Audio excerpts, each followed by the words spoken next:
व्यापार में घाटा लगे या आपके धन का हरण हो तो आप समझ लिए भगवान अनुग्रह। इसलिए पूर्वज कहते थे दशांश दान करना चाहिए। क्यों? धन बढ़ता है तो बुद्धि को मार देता है और धन विनाश की ओर धर्म नहीं। महाराज उत्तम कुल में जन्म हो जाने से किसी को कुल अभिमान भी होता, किसी को अवस्था का, किसी को कर्मों का अभिमान, किसी का रूप का, किसी का धन का, किसी को बल का। मैं सब कुछ छीन लेता हूँ और उसके बाद अपनी अनुग्रह करता हूँ। इंद्र को अभिमान हुआ, मैंने इंद्र से इंद्र का सिंहासन छीना और तब तक तुम्हें इंद्र की पदवी प्राप्त नहीं होती जब तक इंद्र के समान ही वैभव सुतन लोक में भोगोगे। भगवान ने कहा भली कोई बात नहीं, मैंने तुझे बांध दिया, पाताल का राजा बना दिया, मैं तुझसे प्रसन्न हूँ। बोल तुझे क्या चाहिए, मांग। महाराज बलि हंसे, हाथ जोड़, प्रभु नेममिलते प्रसादम न शेरनेन सर्वाकी माता परेते। मैं आपसे मांगू? अरे आपने मुझसे मांगा और मैं आपसे मांगू? लोग क्या कहेंगे? मेरे पूर्वजों की कीर्ति नष्ट हो, पहले दिया फिर मांगा। मैंने मांगा, भगवान ने कहा मांग। सदा संहिता प्रिया पुत्रमाद्रवते भवान। पुत्र मैं तुझसे प्रसन्न हूँ, तो मांग। तो जगत के जगदीश के सम्मुख खड़ा है, जो चाहिए मांग।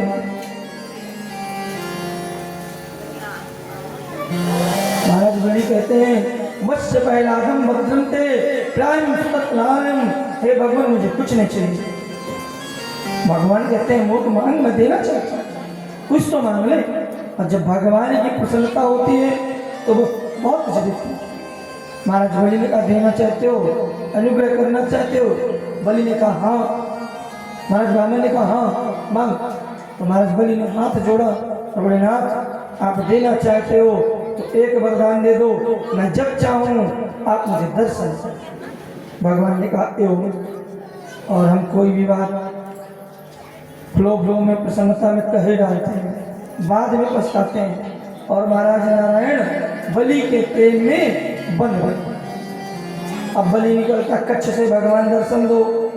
कहाँ भगवान ऊपर वाले लोक में और कहाँ वो नीचे 7वें लोक में, 14 लोक। भागते भगवान। अब वो कमरे से निकल रहा है, गेट में दर्शन दो। एक बार 2 बार भगवान भागे। भगवान का ठीक नहीं।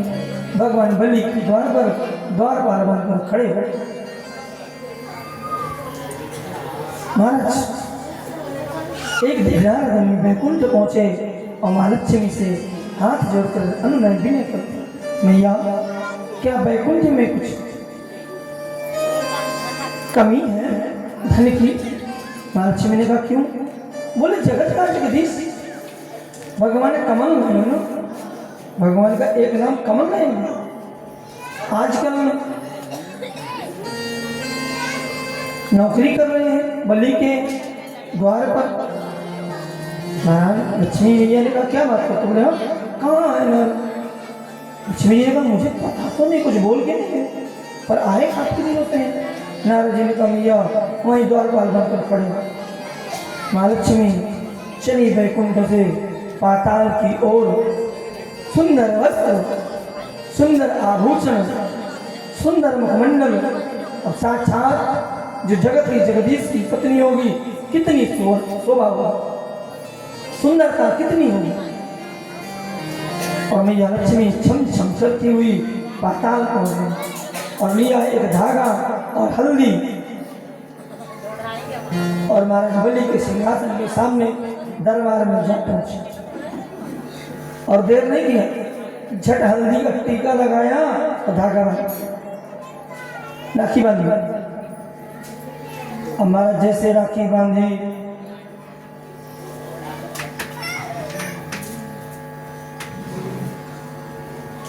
महाराज बलि ने कहा भाई कौन हो देवी? तुम कौन? लक्ष्मी जी ने कहा मैं आपकी बहन। बलि ने कहा आज तक तो मेरी कोई बहन नहीं, आप कहाँ से आए? कैसी बहन? बोले क्यों, आप कहाँ के राजा? पाताल के, और मैं सागर से निकली पाताल से स्वर्ग, तो मैं आपकी बहन हूँ? इसका मैं आपकी बहन। बलि ने कहा कोई बात नहीं, राखी बांध ही दिया है, अब बता देवी तुझे भेंट क्या दिया? क्या भेंट है?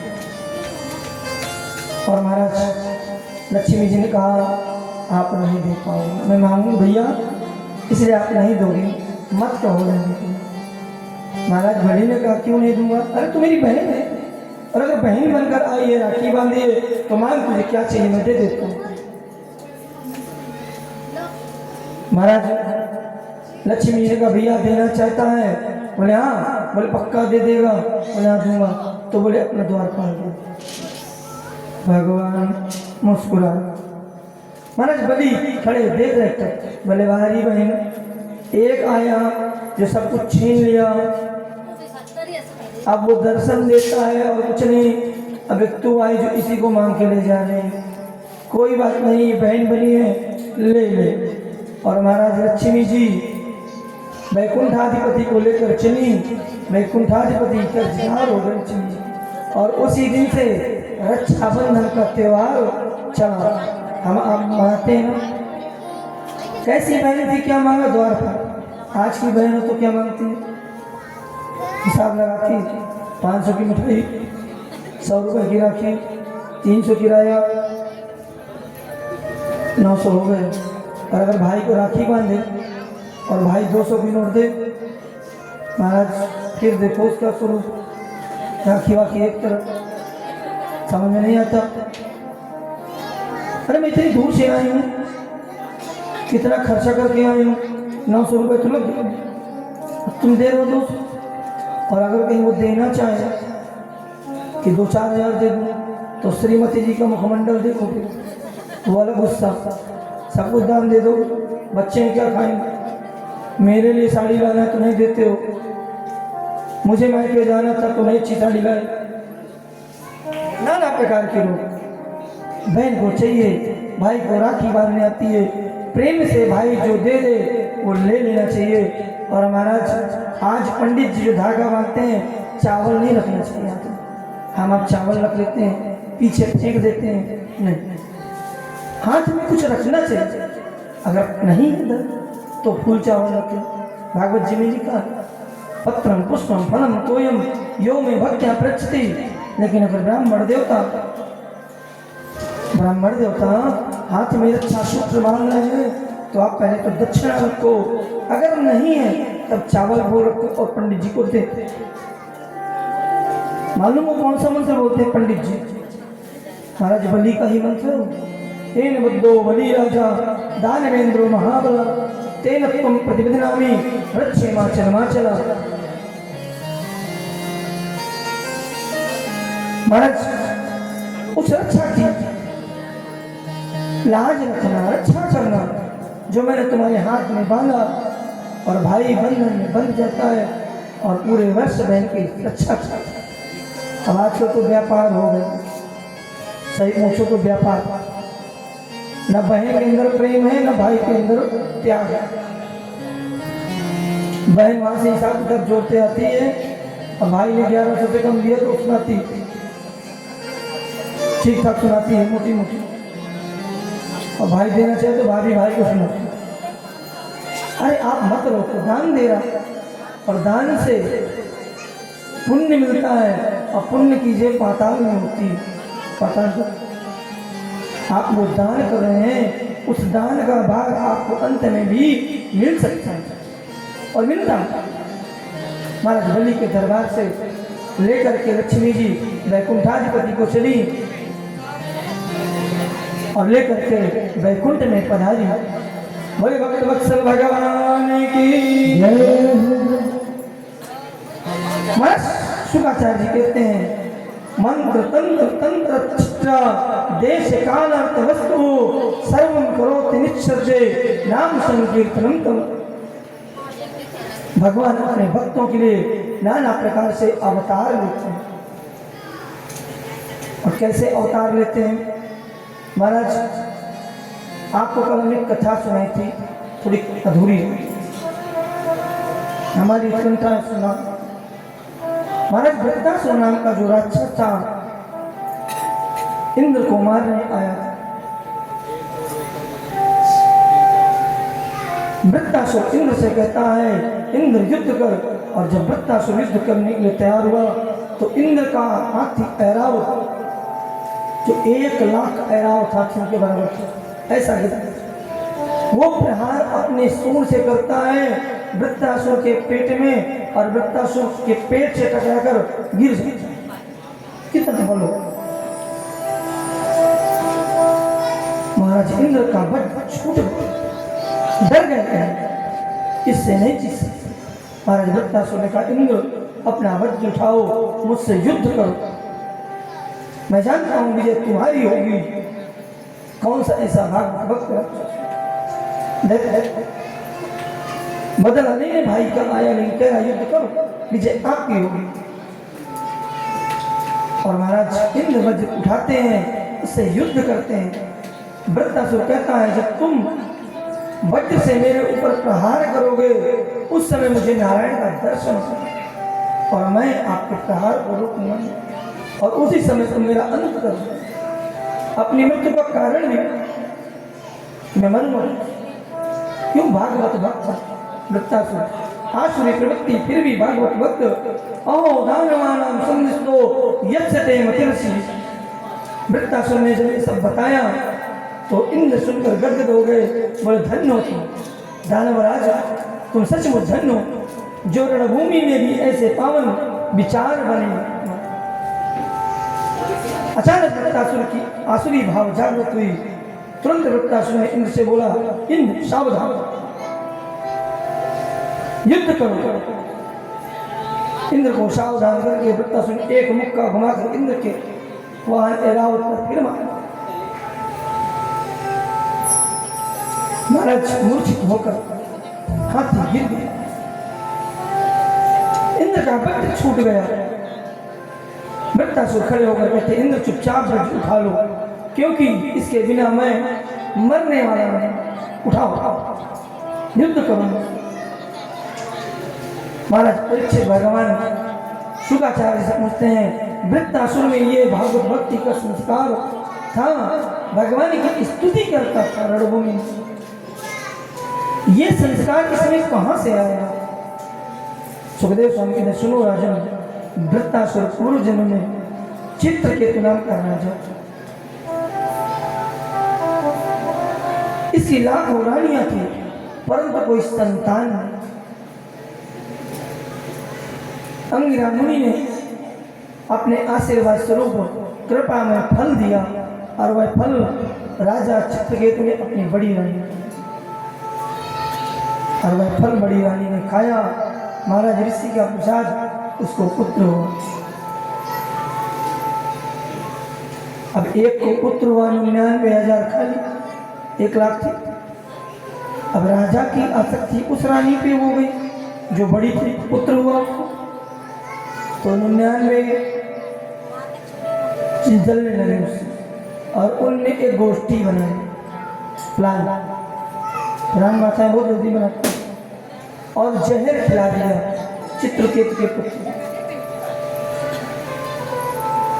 महाराज जब विष पिला दिया तो वो पुत्र सोया गया।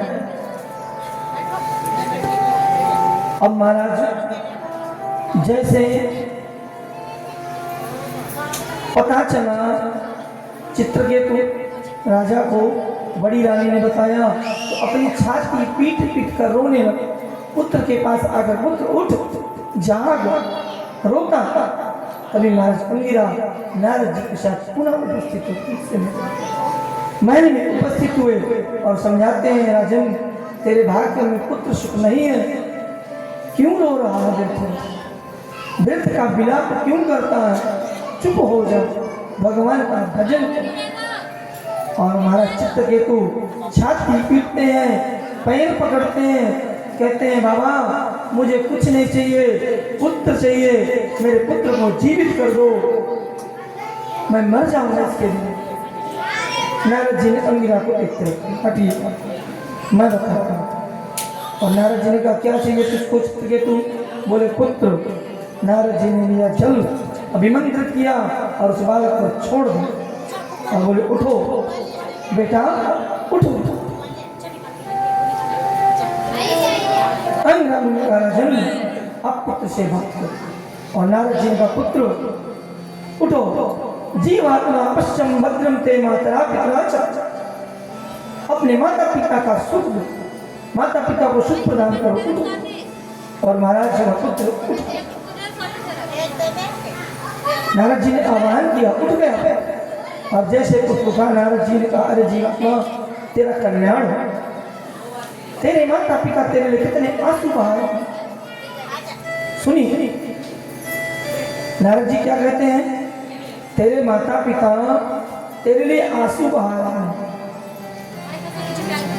तू इस कलेवर में प्रविष्ट होकर शेष आयु का भोग कर और अपने माता पिता को सुखी करो। बेटा बेटा कहकर माता पिता उस पुत्र की ओर दौड़े और छाती से लगा।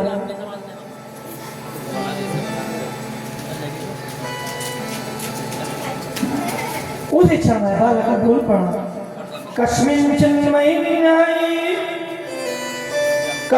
जन्ममयीं महा पितरो मातरो भवान् कर्मभिः ब्रह्मपामास्य देवज्ञानो निशो।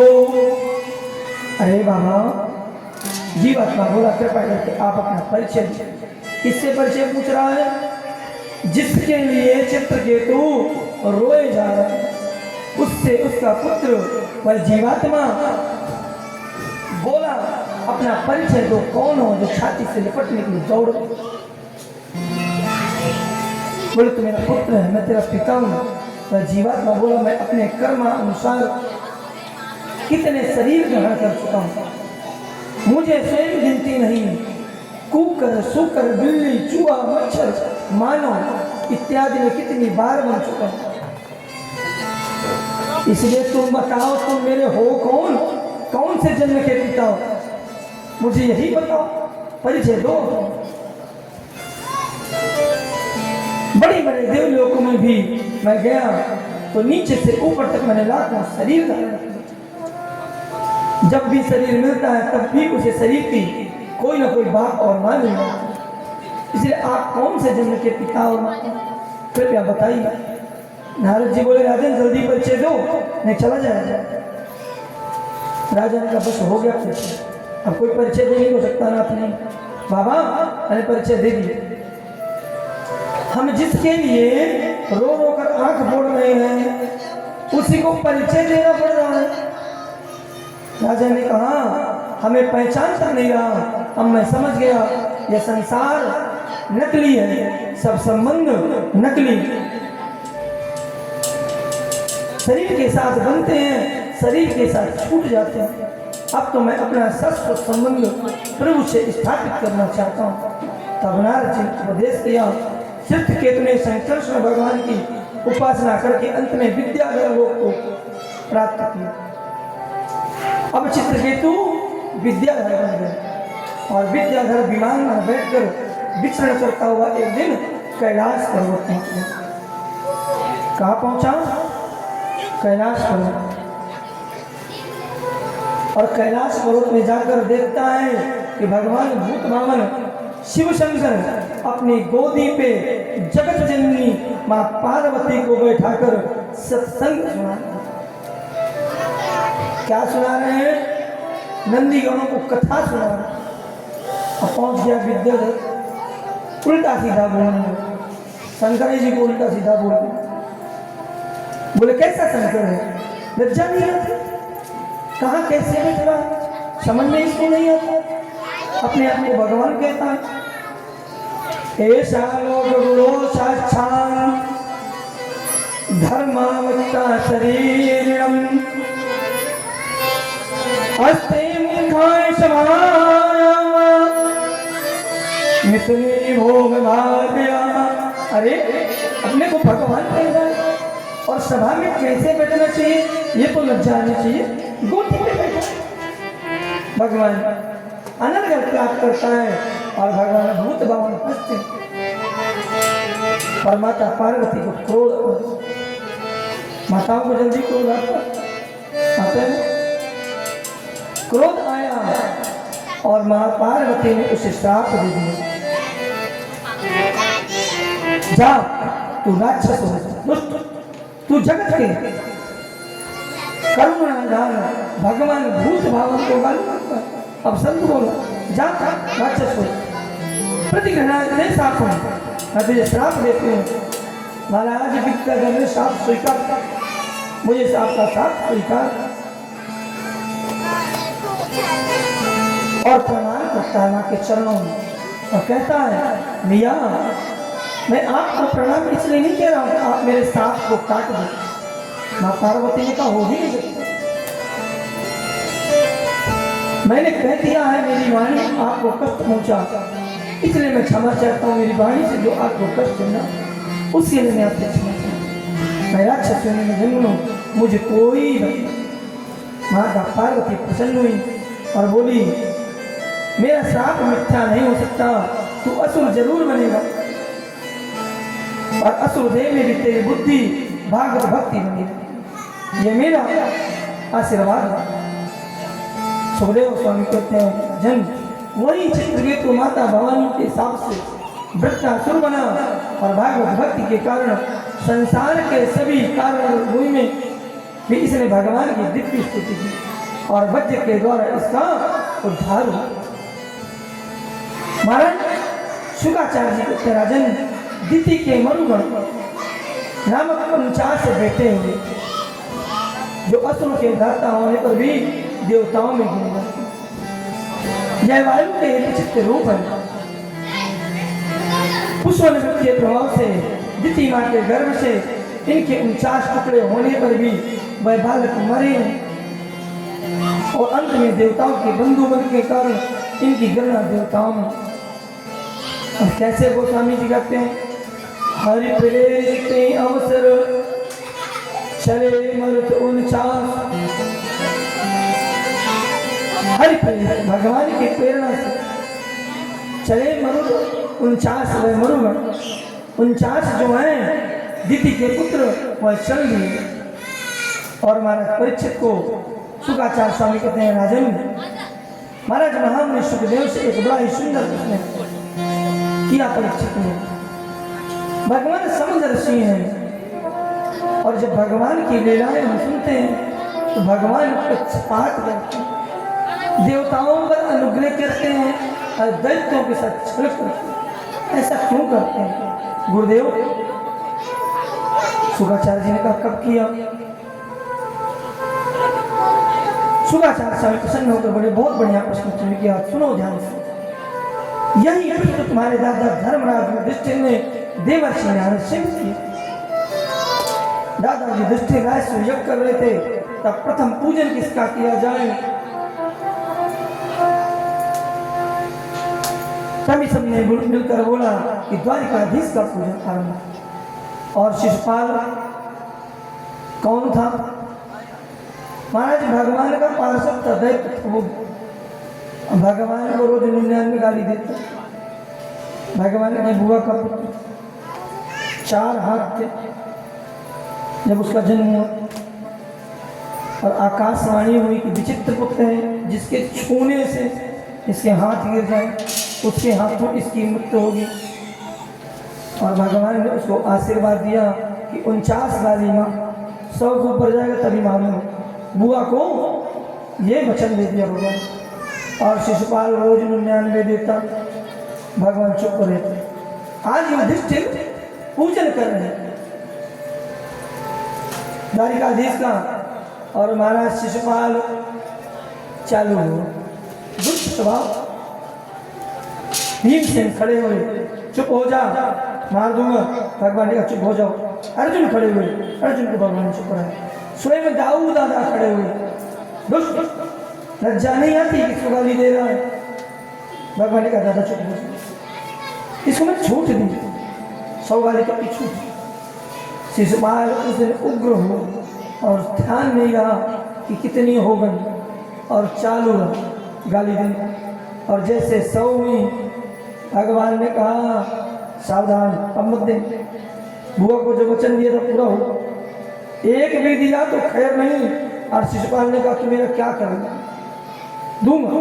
और जैसे एक से एक हुई भगवान ने सुदर्शन चुना और उसका उद्धार किया। और कहाँ भेजा? वैकुंठ। ये यथा माम प्रबंधते तस्थैव च भंजम। भगवान को जो जिस भावना से लगता है भगवान उसे उसी भावना में दर्शन देते हैं और उसे संतुष्ट करते हैं। शत्रु बनकर जो पूछता है भगवान उसे शत्रु बनकर देते हैं और उसका उद्धार करते हैं। तस्मात् के नापायेन मना कृष्णे वेश। मित्र से ज्यादा चिंतन कौन करता है? आपका एक मित्र हो और एक शत्रु हो, और आपका चिंतन कौन ज्यादा करेगा? मित्र करेगा? कौन करेगा? कौन करेगा, मित्र या शत्रु? नहीं पता। शत्रु ज्यादा चिंतन करता है आगे न बढ़ जाए, मुझसे आगे नहीं निकल जाए, बलवान न हो जाए, मार दूं, कब नीचे गिरा दूं। भगवान का भी यही प्रेम है। जो दैत्य है वो भगवान को ज्यादा हर समय ध्यान में रहते भगवान, और भगवान का चिंतन करते रहते हैं दिन और रात। और एक बार दुष्टों ने भगवान से कहा सरकार हम ना होते तो आज आप भी आना होते। भगवान बोलिए, दुष्टों ने कहा महाराज जब हम बहुत ज्यादा दुष्टता करते हैं, चारों तरफ खूब आतंक मचाते हैं, तभी आप अवतार लेते हैं। रावण ने आतंक मचाया, भगवान राम बनकर आए। कंस ने आतंक मचाया, भगवान कृष्ण बनकर आए। आपको हमारी वजह से आना पड़ता है। और भगवान कहते हैं क्या है? विप्रदेन सुर संस्थितो लीन मनुज अवतार निज इच्छा निर्मित तनु माया गुण गोपाल। और एक बार भगवान के धाम चारों कुमार ब्रह्मा जी के मानस गए और श्राप दिया। और आज उसी श्राप के कारण जय और विजय दो भाई बनकर कश्यप जी के पुत्र बनकर उत्पन्न हुए। एक का नाम था हिरण्याक्ष और एक का नाम था हिरण्यकश्यप। अब भगवान हिरण्याक्ष इतना बलशाली, इतनी तपस्या करी कि उससे लड़ने वाला कोई मिला नहीं। तब उसने क्या किया? शुक्राचार्य जी कहते हैं कि उसने पृथ्वी को ही उठा लिया, चुरा लिया और समुद्र में छुपा। अब जिससे मिलता भय क्रांत करता, मुझसे युद्ध करो। और एक बार बाबा नारद को पकड़ो, रुक, वीणा बजाता घूम रहा है, किसका गुणान करता? गुणान मेरा क्या? अरे समझ लोग मैं हूँ, कोई मुझसे युद्ध नहीं कर, मुझसे युद्ध। नारद जी ने कहा भाई मैं ठहरा बाबा बैरागी, मैं ठहरा बाबा बैरागी, भगवान का भजन कर। तू इसे घूमता है, तुझे एक न एक दिन जरूर युद्ध करने वाला मिलेगा। नारद जी का अपमान कर। नारद जी ने कहा कोई बात नहीं, संतों का कौन सा मान, कौन सा अपमान। और भैया मैं तो एक बात जानता हूँ, हम एक बात जानते हैं, सामने वाले के पास जो होगा वो वही दे, कहीं खरीद के नहीं लाए। अगर उसके खानदान वालों ने अपमान करना सिखाया होगा तो अपमान करेगा, सम्मान करना सिखाया होगा तो सम्मान करेगा। भाई पिता और माता ही तो सिखाते हैं, पहले गुरु को ही, फिर गुरु। और महाराज हिरण्याक्ष आतंक मचाता ब्रह्मांड में घूम रहा था और इधर ब्रह्मा जी को सृष्टि करनी थी। ब्रह्मा जी ने को आदेश किया नारायण ने सृष्टि करो। ब्रह्मा जी ने कहा काहे में सृष्टि करूं, ये पृथ्वी नहीं है। तब भगवान ब्रह्मा जी के नाक से अवतार लेते। ब्रह्मा जी को आई छींक और उस छींक से भगवान 12 प्रकट हुए। बोले 12 भगवान की महाराज बारह भगवान का प्राकट हुआ और महाराज बारह कौन बारह शुक्र भगवान को और भगवान के बड़े बड़े रोम कूपे जो कुशा से पंडित जल छिड़कते ना ये कुशा कुछ और नहीं भगवान वाराह के रोम कूपे जब उन्होंने शरीर को तेजी से झिटका तो कुछ उखड़ कर गिर गए उससे कुशा उखड़ अब महाराज बारह भगवान ने का पिता से आज्ञा क्या करना अब वो पिता हुए ब्रह्मा जी क्यों उनकी नासिका से आए बोले जाओ पृथ्वी लेकर आओ और महाराज चल पड़े भगवान पृथ्वी को ले और गए पृथ्वी को लेकर चल पड़े हिरण्य आया कहा ये दुष्ट लोग चोरी करता मेरी चीज को चुरा के आया अरे ये मेरी है मैं इसको उठा के लाया हूँ भगवान ने कहा भाई जो जहाँ की चीज वहाँ शोभा देती है गाली बकने लगा हिरण्याक्ष बोला पहले मुझसे युद्ध कर अगर जीत जाएगा तो मैं मारा भगवान ने हिरण्याक्ष को अपने दांतों से फाड़ दी मार दी और पृथ्वी उड़ाकर भगवान ने केंद्र में स्थापित की और दो भाई थे जैसे हिरण्याक्ष को भगवान ने मार दिया हिरण्यकश्यप को बड़ा क्रोध आया भाई का वध कर दिया अब तो महाराज हिरण्यकश्यप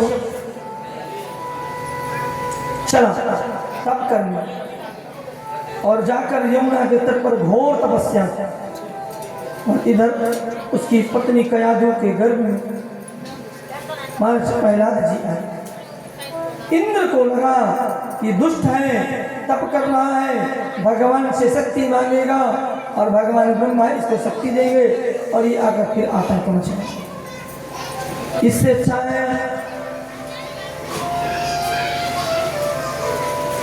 कि इसके आने वाले संतान को मार और महाराज शुक्राचार्य स्वामी कहते परिचित जब वह तपस्या करने गया तो भगवान का परम भागवत भक्त कयाधु के गर्भ में था और इंद्र कयाधु को पकड़कर घसीटते हुए ले जा रहा तभी नारद जी का आगमन हुआ और नारद जी ने कहा इंद्र तुमको शोभा नहीं छोड़ दो किसको पकड़ कर ले जा रहे हो तुम देवराज इंद्र कहा बाबा तुम नहीं जानते इसका पति गया तप करने और तप करके आएगा पता नहीं क्या क्या वरदान मांगेगा फिर इसका जो पुत्र होगा ये भी आतंक मचाएगा इससे अच्छा ना रहेगा बात ना बजेगी बांसुरी इसको मार दो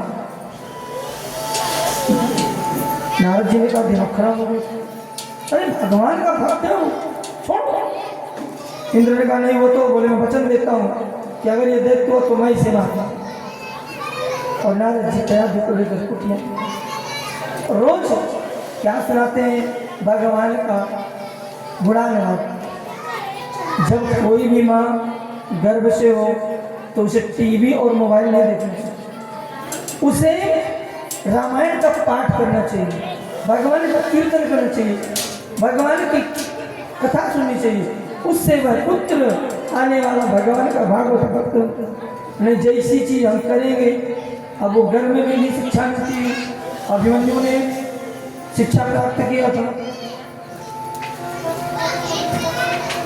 तो गर्भ में से ही भगवान कहते हैं पुत्र शिक्षा लेता है 4 महीने के बच्चा इसलिए भगवान का गुणानुवाद करना चाहिए और महाराज हिरण्यकश्यप को तब से ब्रह्मा जी प्रसन्न हुए और ब्रह्मा जी से प्रकट हुए तो बोले बेटा मांग वर तुझे क्या चाहिए मैं तुझसे प्रसन्न हूँ हिरण्यकश्यप ने कहा महाराज देना चाहते हैं ब्रह्मा जी बोले तुम बुरे आता तो हाथ जोड़कर बोला वरदान मांगता हूँ मुझे अमर बना दो ब्रह्मा जी ने कहा ये नहीं हो सकता कुछ और मांग लो ब्रह्मा जी ने कहा तुझे अमर नहीं कर सकता कुछ और मांग इसके अतिरिक्त कुछ मांग तब तो इसने वरदानों को झड़ी ला क्या क्या मांगा न भीतर मरूं न बाहर मरूं घर के न भीतर मरूं न बाहर मरूं ब्रह्मा जी ने कहा बोले न नर से मरूं न बानर से मरूं, तुम्हारे बनाए किसी जीव से ना मरूं, न दिन में मरूं न रात में मरूं, न अस्त्र से मरूं न शस्त्र से मरूं। अब ब्रह्मा जी सब में एवं वस्तु कैसे चलते हैं। बोले न जानवर से मरूं, आपके बनाए 12 महीनों में न मरूं। ब्रह्मा जी एवं वस्तु, ब्रह्मा जी बोले बस बस कर, तू कितना मांगेगा? बड़े बड़े वरदान मांगने वाले देखे पर तेरे से सब नीचे रहे। तदे में दुर्लभम कोशां यानि प्रेणिवारणान् तथा विवितरागम्य वरानर्द विदुर्लभा। ब्रह्मा जी बोले रे इसको यज्ञ तेरे मांगे, तेरे द्वारा मांगे वरदानों यह बड़े दुर्लभ है। आज तक हमने किसी को ऐसे वरदान नहीं दिए। तूने जैसी तपस्या की वैसा तुझे मैंने वरदान दे दिए, पर अमर नहीं किया।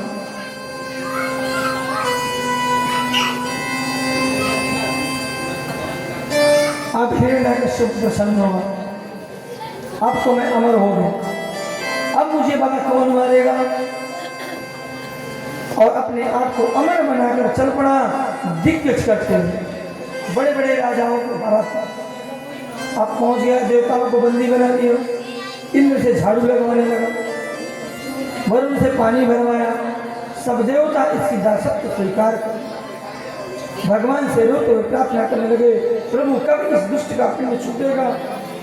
भगवान बोले कि हर समय मैं ही छुटाऊं। अरे ब्रह्मा जी से बोलो, जिन्होंने वरदान दिया मम विविधा श्रेष्ठा सर्वेषां वक्रमास्तुवा।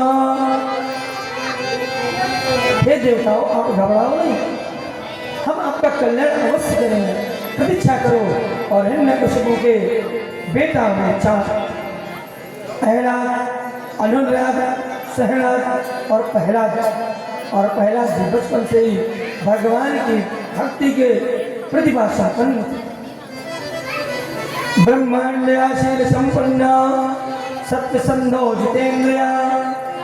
प्रहलाद जी ने बचपन से ब्राह्मणों के अनन्य भक्ति, परम भक्तशील स्वभाव, सत्य प्रतिज्ञा और परम जितेंद्रिय और भगवान का बड़ी इच्छा से भजन करते। और भगवान को का नाम बचपन से ही याद है। और प्रहलाद जी बचपन से ही टेढ़ी टांग वाले का अनुकरण करते, भजन करते। और महाराज जैसे आया हिरण्यकशिपु अपने राज्य में, और हिरण्यकशिपु ने पूछा पुत्र क्या कर रहा है? बोले पिताजी भजन कर रहा हूं। किसका? नारायण। कौन से नारायण का? बोले भाई जगत को चलाते हैं। एकदा सुराराटा पुत्र मां मरोप्य पांडवा प्रगच्छाकृत्य कामस्य मन्नते साधयद्भवा। बड़े प्यार से अपने पुत्र हृदय से लगाकर प्रीतिपूर्वक हिरण्यकशिपु ने प्रश्न किया, बेटा तुमने अब तक स्वाध्याय में उत्तम बात किया जाए, सबसे बढ़िया पाठ कौन सा सीखा? वह जरा हमें भी सुनाओ। प्रहलाद जी ग्रंथ का तत्साम्यने सुरवर्यादेनां सदा संध्यान्तिकिवाकुम्भता स्थित्वात्मा पातिग्रामान्धकूपं वनं गतो यद्विलासा। पिताजी गृहस्थ जीवन एक अंधकूप के समान, कुआं में कोई गिर जाए तो बच भी जाएगा, कुएं में यदि पानी हो तो पंडक पर कोई भी पनियारी पानी पीने के लिए आएगा और वह देखेगा कोई गिरा और वो खींच ले बचा ले। पर जब कोई पानी ना हो और अंधा हो कुआं, उसमें कोई गिरेगा तो बचेगा नहीं जरूर। गृहस्थ जीवन को केवल कुआं नहीं कहा बल्कि प्राय के अंध कुआं। क्यों? इस अंध कुएं में हम भगवान की भक्ति नहीं कर सकते। अरे घर में पहले तो वैराग्य होता नहीं, और कदाचित किसी को वैराग्य चढ़ भी जाए तो गृहस्थ उसे घेर लेते, और अन्य कुएं में इतना गिरता है समाधाना वृंगमुक्तो ऋष्यते वृंगमन्ना वृंगाता यथा श्री कृष्ण आश्रय। भगवान प्रहलाद ने भगवान की भक्ति सुनाई तो हिरण्यकशिपु गाली दी, डांटा, चुप हो। लाल पीला होकर बोला, मूर्ख, मेरा बच्चा मेरी गोदी में क्या विलाप करता है? अरे इस समय उपरांत बातें करता है, मैं ही नारायण, मुझसे बड़ा कोई नहीं। और महाराज पढ़ाने के लिए भेज देता है विद्यालय हिरण्यकशिपु अपने पुत्र को। किसके आश्रम? षंड और अमर। पहला वश्य प्रहलाद बद्धन्ते सत्या कथया मामसा। और दोनों षंड और अमर को प्रहलाद जी अपने आश्रम में रखते हैं। षंड और अमर प्रहलाद को बहुत डांटे। सुखदेव साईं बाबा को देखकर चित, यह गुरु जी नहीं डांट रहे, मान हिरण्यकशिपु का आदेश है। गुरु जी में बहुत अंतर होता है और मास्टर में गुरु में यही अंतर है। गुरु ज्ञान दिखाता है और मास्टर पाठ पढ़ाता है। और महाराज आसुरी प्रवृत्ति की शिक्षा देते हैं षंड और अमर को, और प्रहलाद जी नहीं लेते। और एक दिन षंड और अमर के चले गए भिक्षाटन में, और इधर समय पाकर प्रहलाद जी ने बच्चों से कहा, भाई पढ़ो, हम मॉनिटर हैं, मॉनिटर हैं, पढ़ो। तो बच्चों ने कहा, तू क्या पढ़ाएगा? बोले पढ़े पढ़ो। क्या? श्रवणं कीर्तनं विष्णु स्पर्शनं पादसेवनं।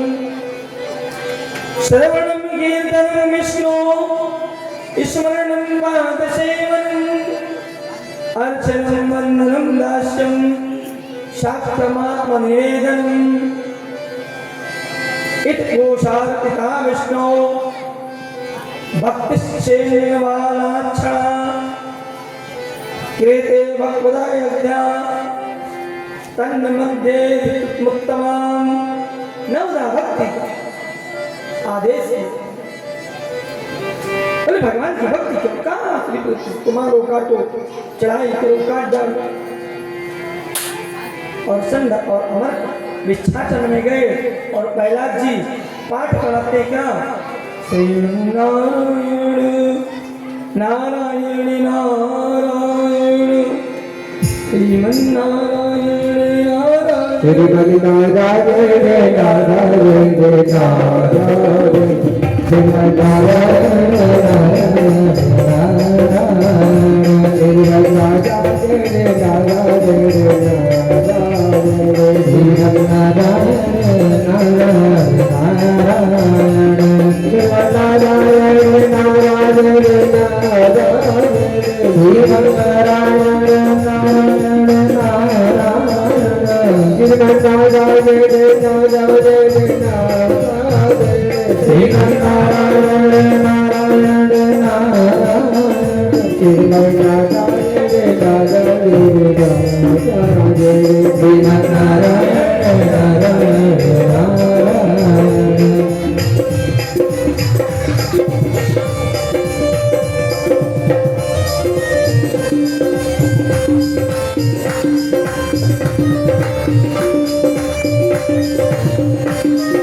श्रीमन्नारायण नारायण कीर्तन करवाते बच्चों से और षंड और अमर के जी आ जाते जोर से गाते हैं। वो क्या कर रहे हैं? ये हिरण्यकशिपु की पाठशाला है, यहाँ नारायण का कोई नाम नहीं लिया जाता। और प्रहलाद जी ने कहा, गुरुदेव तो किसका नाम लिया जाएगा? बोले हिरण्यकशिपु का। प्रहलाद ने कहा, आप क्या बात करते हैं? वह नारायण जगत के जगदीश का यदि नाम नहीं लेना तो फिर बहुत से कार्य कैसे होना है? नाम प्रणेता न प्रणीतां शुभोवद्दिश्चेति सहस्रो नैसा नित्यं मास्तिरस्य राजनं निगच्छाम्यो वृद्धाश्रमं। संत और अमर जी बोले, हम पर नाराज न, तेरे पिता ने ऐसा कहा। और प्रहलाद जी को फिर पढ़ाने लगते हैं और इतने में आते हैं हिरण्यकश्यप और कहते हैं क्यों ऋषिवर क्या पढ़ाया पुत्र को, कुछ पढ़ाया कि नहीं पढ़ाया। और महाराज छंद और अमर कहते हैं बाबा राजन आपके पुत्र को हमने बहुत से झूठ बोला। और हिरण्यकश्यप चले जाते हैं। और एक दिन चंड और अमर स्नान करने गए और प्रहलाद जी ने विद्यालय में फिर वही पाठ चालू कर दिया। क्या कौन सा संकीर्तन, श्रीमन्नारायण नारायण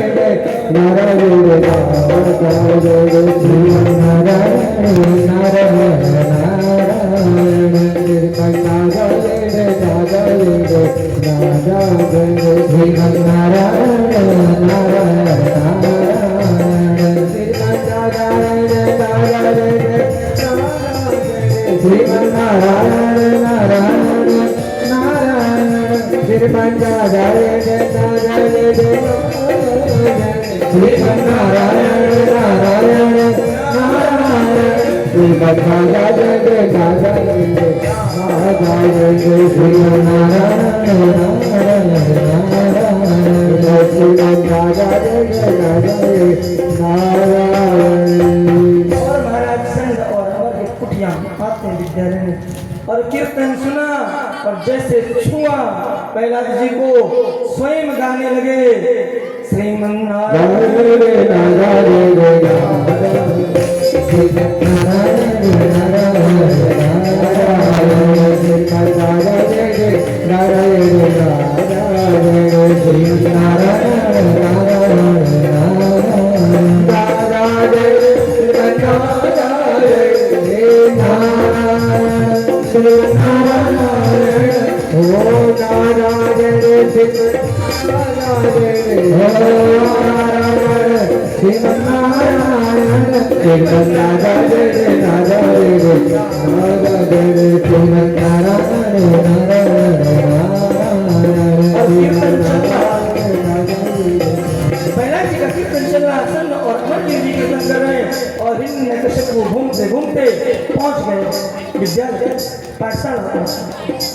साला कई प्रकार की होती।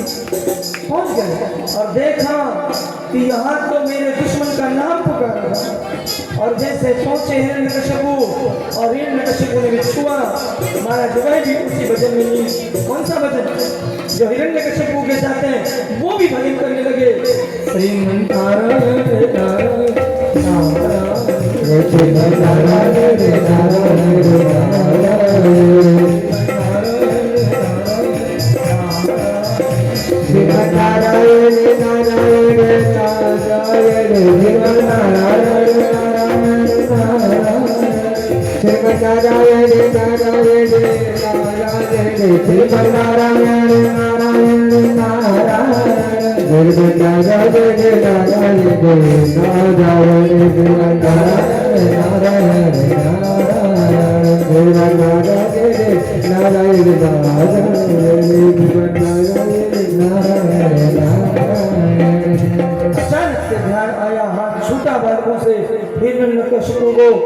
जोर से गर्जना की, हे मूर्खों क्या कर रहे हो, मेरे दुश्मन का नाम गा रहे हो।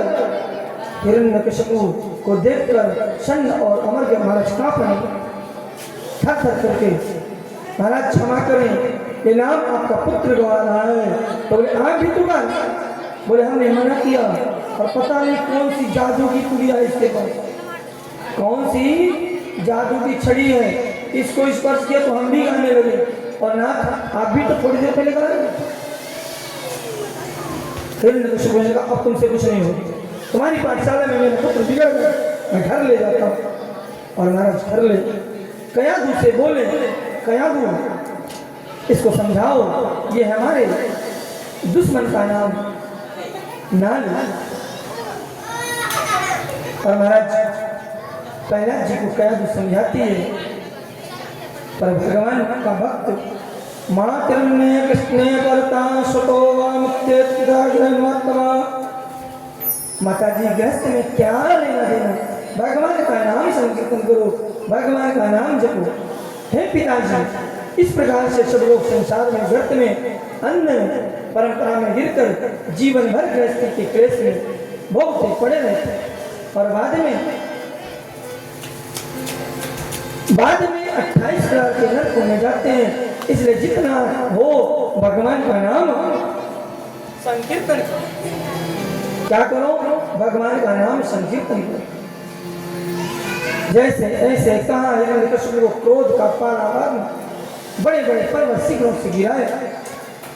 दिग्विजय शूलकश्च अविचारावपातने मायावी संनिरोधश्च गैरानर्भोजन, बड़े बड़े पर्वतों से गिरा दिया पर भगवान की भक्ति ने बचा लिया।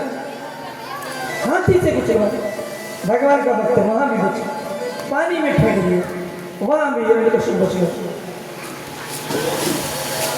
चिंता को खो गए हिरण्यकश्यप, मरता नहीं है, क्या कारण? तभी हिरण्यकश्यप की एक बहन थी, बहन जी आई और बहन जी ने कहा भैया तुम चिंता ना करो, हमें एक वरदान है। बोले क्या? बोले हमको वरदान है कि जब तक हम आग में बैठ जाए जल नहीं सकते, इसको मैं आग में लेकर बैठ जाती हूँ, ये जलकर भस्म हो जाएगा, मैं नहीं करता। फिर कहा बहन हमने तो बहुत कोशिश की, तुम भी कर लो। और बहन ने एक चिता चढ़ाई और चिता में लेकर कैलाश को बैठती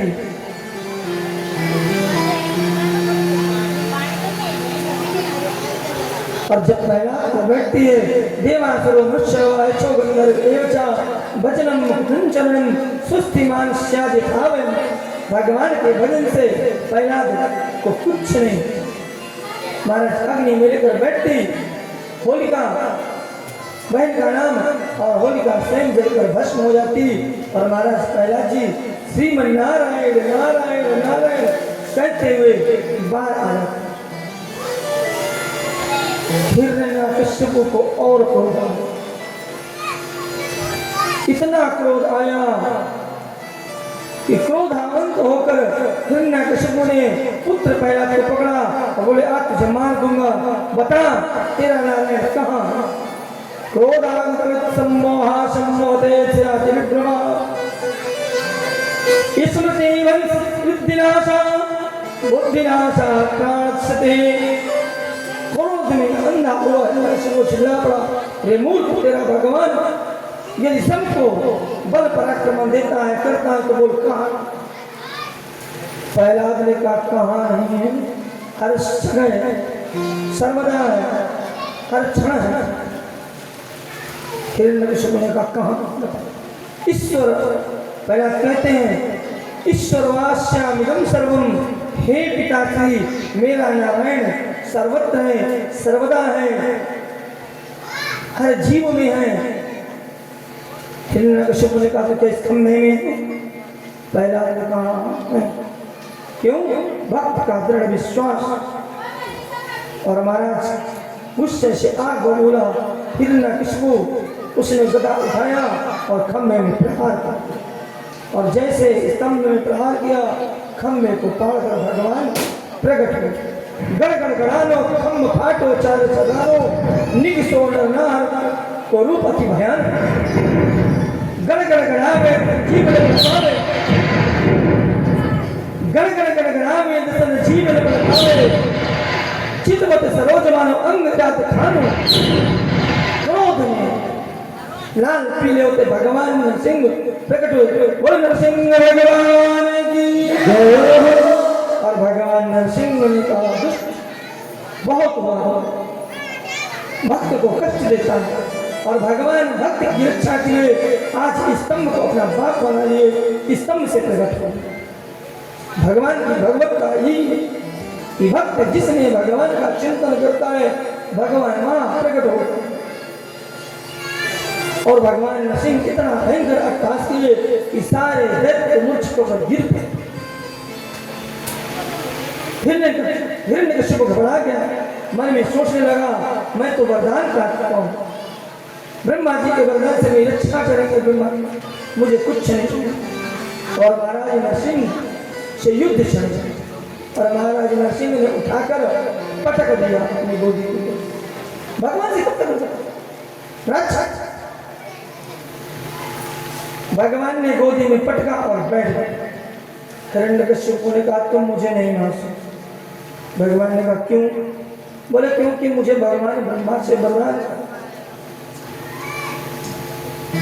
भगवान ने कहा क्या वरदान प्राप्त है? तुझे तो मैं मार दूंगा। बोले मैं न अस्त्र से मारूंगा न शस्त्र से मारूंगा। भगवान ने कहा तेरे लिए न मैं अस्त्र लाया हूं न शस्त्र लाया हूं, देख मेरे नाखून बहुत है तेरे लिए, फाड़ दूंगा। हिरण्यकश्यप ने कहा रुको मुझे और एक वरदान प्राप्त है, न मैं दिन में मरूंगा न रात में। भगवान ने कहा उसकी भी व्यवस्था मैंने कर ली है पहले से, अभी न दिन है न रात को धूली है, सायंकाल की वेला दोनों वेला जुड़ गए। कहते हैं ना उस समय 4 काम नहीं करने चाहिए, पता है कि नहीं पता? 4 कार्य नहीं करने चाहिए सायंकाल की वेला, नहीं तो भगवान नरसिंह ने कहा। हिरण्यकश्यप ने कहा तो कोई बात नहीं, मुझे और एक वरदान प्राप्त है। बोले क्या? बोले मैं बाहर मरूंगा मैं भीतर मरूंगा। भगवान ने कहा उसकी व्यवस्था भी मैंने कर ली है, देख दिल्ली पे बैठा हूँ मैं बाहर हूँ मैं भीतर दिल्ली पे बैठा हूँ। और महाराज आज भी दिल्ली पे नहीं बैठ सकते, और हम और आप अब तो दिल्ली बनाते नहीं, लोहे का गेट बनाते। पहले दिल्ली बनती थी और द्वार से झुक के जाते, सम्मान होता था। हिरण्यकश्यप ने कहा मुझे और एक वरदान था, तो मुझे मार नहीं सकते। बोले क्या? बोले ब्रह्मा जी के बनाए किसी न जीव से मरूंगा न जानवर से मरूंगा, न मानव से न जानवर से। भगवान ने कहा मैं उसकी व्यवस्था करूँगा। क्या? बोले हम आधे जानवर है आधे मनुष्य, ऊपर का भाग जानवर का, शेर का, नीचे का मनुष्य। अब बताओ नामी ब्रह्मा जी में नहीं बनेगा प्रकट में हम। बोले कोई बात नहीं, मुझे एक और वरदान प्राप्त। बोले क्या? बोले साल के 12 महीने में नहीं मांगूंगा। भगवान मुस्कुराए। बोले आप मुस्कुरा रहे हैं? बोले हाँ और क्या? अरे दुष्ट तेरे लिए मैंने 13वां महीना बना, और जो मलमास का महीना होता है ना अधिक मास, भगवान ने उसकी गणना करनी। किसी महीने से 1 दिन काटते, 1 घड़ी काटते, 1 पल काटते, 1 महीना तैयार करते, 2.5 साल में 1 महीना शुरू होता। भगवान ने कहा सत्यम विधा तो निज भक्त वास्तव व्याप्ति चभूते सुखिले सुचात्मनः परस्याता प्रलय ना मूर्ख वरदानों की छड़ी तुम्हें लगा दी। ब्रह्मा जी ने कैसे कैसे वरदान दे दी, मैं तुझे मारूंगा। और भगवान ब्रह्मा जी लज्जित हुए। भगवान ने अपने नाखून से हिरण्यकश्यप के शरीर को फाड़ दिया, आंतरिया निकाल कर गले में पाए, रक्त रंजित हाथ भगवान के। और भगवान क्रोध से व्याप्त, क्रोध भगवान के अंदर व्याप्त। ब्रह्मा जी इंद्र सारे देवता स्तुति करते, और जैसे आगे बढ़ते भगवान अब क्रोध शांत कर लीजिए, भगवान एक ओंकार लगाते, ब्रह्मा जी पीछे, देवता भागते। भगवान ब्रह्मा ने सोचा अब तो लक्ष्मी जी मना सकती हैं, क्रोध शांत होगा तो किससे लक्ष्मी आ जाए तो क्रोध शांत हो सकता है। और लक्ष्मी जी को ब्रह्मा जी ने मैया आप भगवान का क्रोध शांत करो।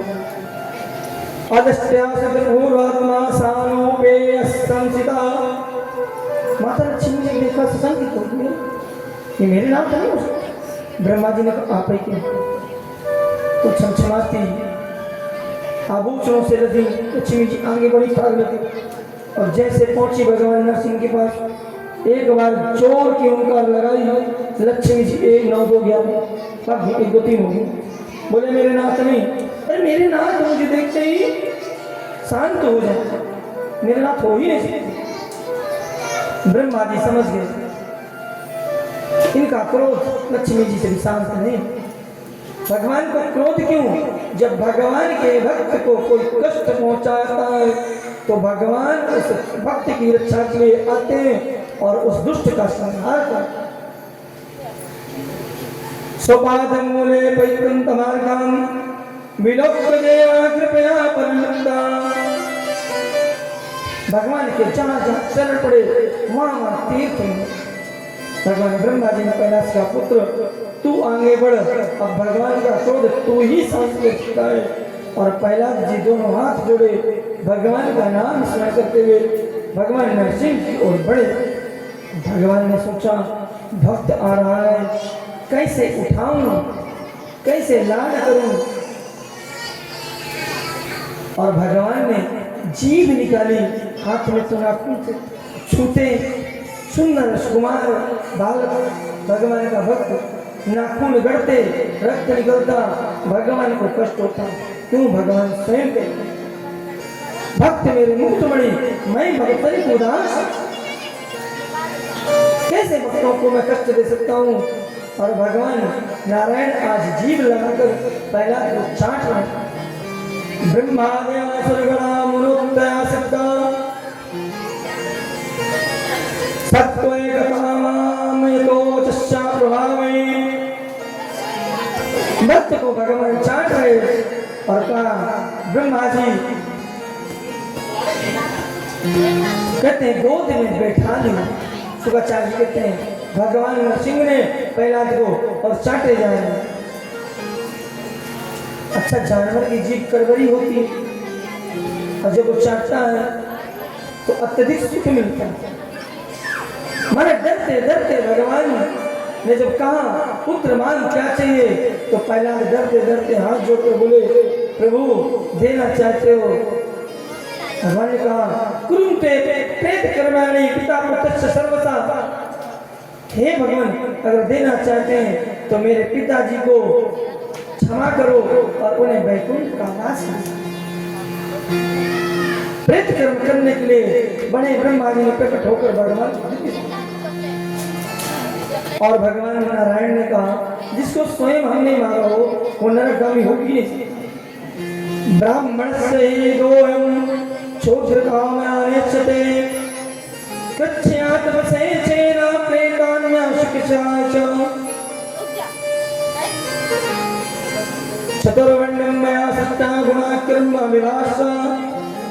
4 आश्रमों में भगवान ने बांटा, गृहस्थ आश्रम, ब्रह्मचर्य आश्रम, वानप्रस्थ और संन्यास। और मानो क्या करता है, यह जीव संन्यास लेता ही नहीं। 25 वर्ष तक ब्रह्मचर्य का पालन करना चाहिए। हम करते हैं? कोई नहीं करता। 25 से 50 तक गृहस्थ आश्रम का निर्वाह करना चाहिए। 50 से 75 वानप्रस्थ का वन में बैठकर तपस्या करनी चाहिए। और 75 के बाद संन्यास ले।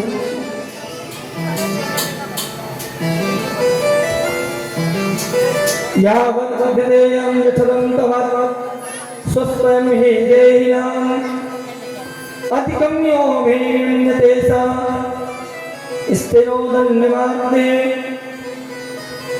अपने उपयोग से ज्यादा जब हम धन कमाते हैं तो वह धन हमें दूषित करता है और वह धन हमें कहाँ ले जाता है? पाप की ओर। और हम पाप करते करते कहाँ जाते हैं? नरकगामी बने।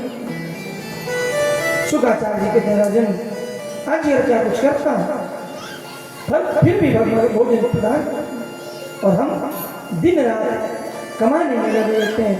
भगवान की भक्ति, भगवान का संकीर्तन, भगवान का नाम एक क्षण नहीं लेते। अजगर करे न चाकरी, पंछी करे न काम, दास मलुका कह गई सबके दाता राम। शुक्राचार्य स्वामी कहते हैं परीक्षित चलो तुम्हें आगे की कथा सुनाता हूँ मनमंत्रों की। परम मंगलमय भगवत स्वरूप श्रीमद् भागवत अनुरागी अष्टम स्कंद में मनमंत्रों का निरूपण शुक्राचार्य। सतयुग, त्रेता, द्वापर, कलयुग, इन 4 युगों में जब 1000 युग 1000 बार व्यतीत होते हैं तब ब्रह्मा जी का एक दिन होता है। कौन सा? सतयुग, त्रेता, द्वापर, कलयुग, 4 युग जब 1000 बार व्यतीत हो जाते हैं तो ब्रह्मा जी का एक दिन। और जब ब्रह्मा जी के एक दिन में 14 मनमंत्र होते हैं, वे 14 मनमंत्र एक स्वयंभू, मनु, सुरुचि, उत्तम तमस रैवत चक्षुषु वायुवस्वत श्रावणे दक्ष श्रावणे ब्रह्म श्रावणे धर्म श्रावणे रुद्र श्रावणे देव श्रावणे तथा इंद्र श्रावणे। एक मनवंतर लगभग 72 चतुर्युगों के लगभग होता है और प्रत्येक मनवंतर में भगवान के अवतार होते हैं। एक बार शुक्राचार्य जी कहते हैं कि चतुर्युगी जब बनी तो एक चतुर्युगी 1000 बार बीतता है तब ब्रह्मा जी का एक कल्प। और कहते हैं एक महीने में जो भी एक कल्पवास करता है तो उसे कितना पुण्य मिलता है? कितना मिलता है? कल्पवास जो करता है एक महीने उसे एक मनवंतर का फल पुण्य मिलता है। कहाँ? त्रिवेणी के सामने, त्रिवेणी के स्नान का, और वहाँ पर भगवान का भजन। और हमारे कलयुग की आयु कितनी है? 4,32,000।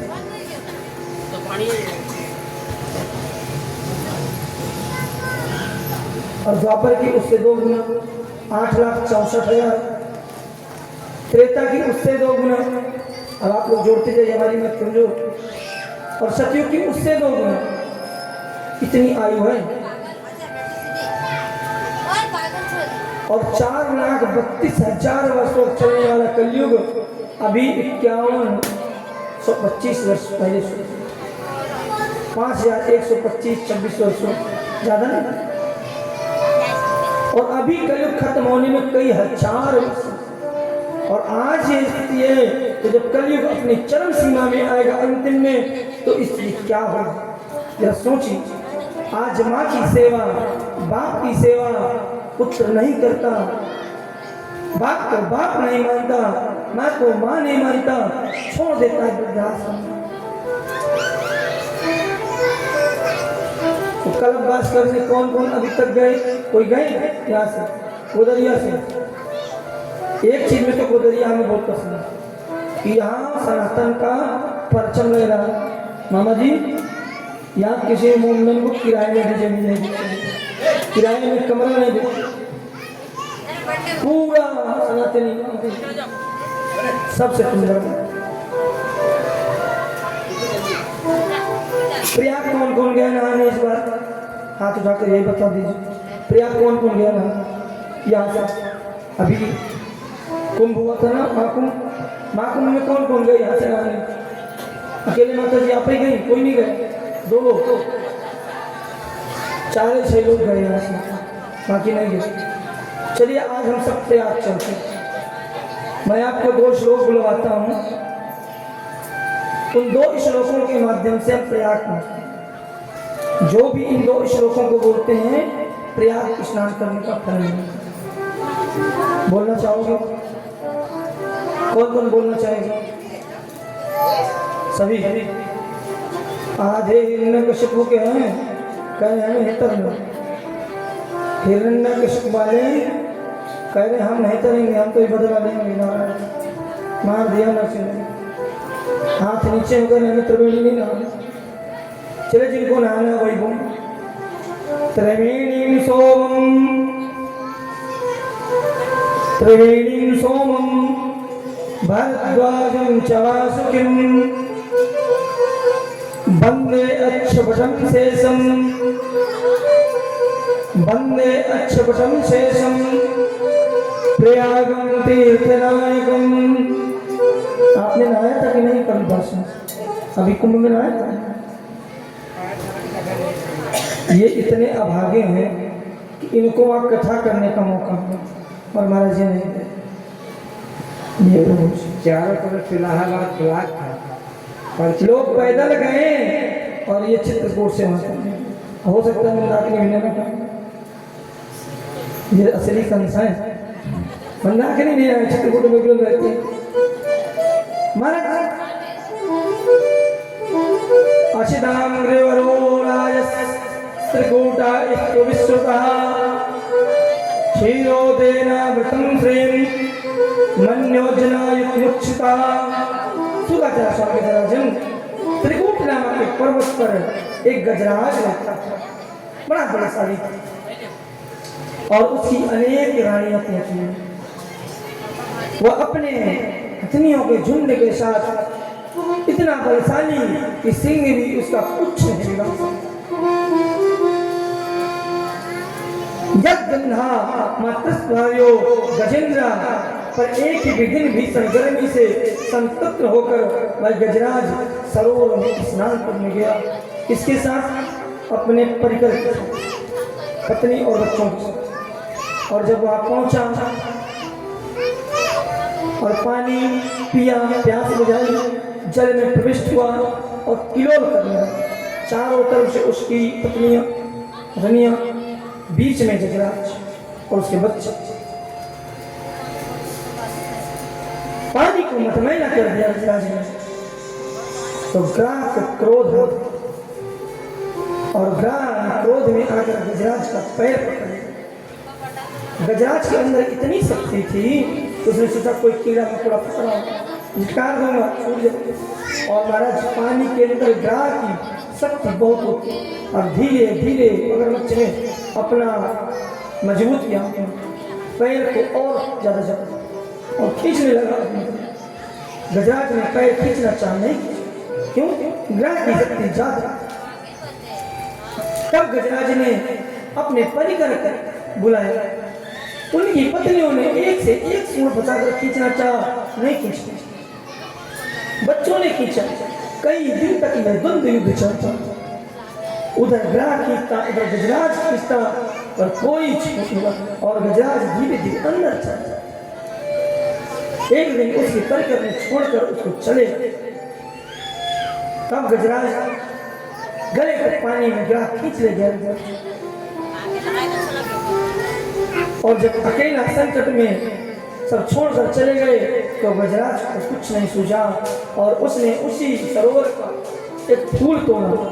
मुखमंडल तक जल आया और सूंड से फूल को ऊपर उठाया। सुख में आन समय में बैठक रहो 34 गे।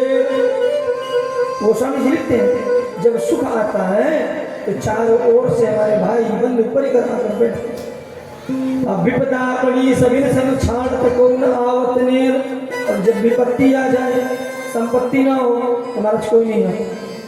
सामने से जहाँ जाए कहीं कुछ मांग लो, मुख घुमा देते, रास्ता बदल दे। और हाथी समझ गए गजराज कि अब कोई नहीं। और जब कोई नहीं तो वह परम पिता परमात्मा अवश्य। ऐसा नहीं। गुरुदेव एक कथा सुना। एक परिवार था, नाम किसी कास्ट का नहीं, बड़ा भागवत भक्त चेला बना। और चेला बनकर जो दान इच्छा थी गुरु जी को दिया और आकर पैसा कमाना। हर साल गुरु जी के पास पैसा कमा कर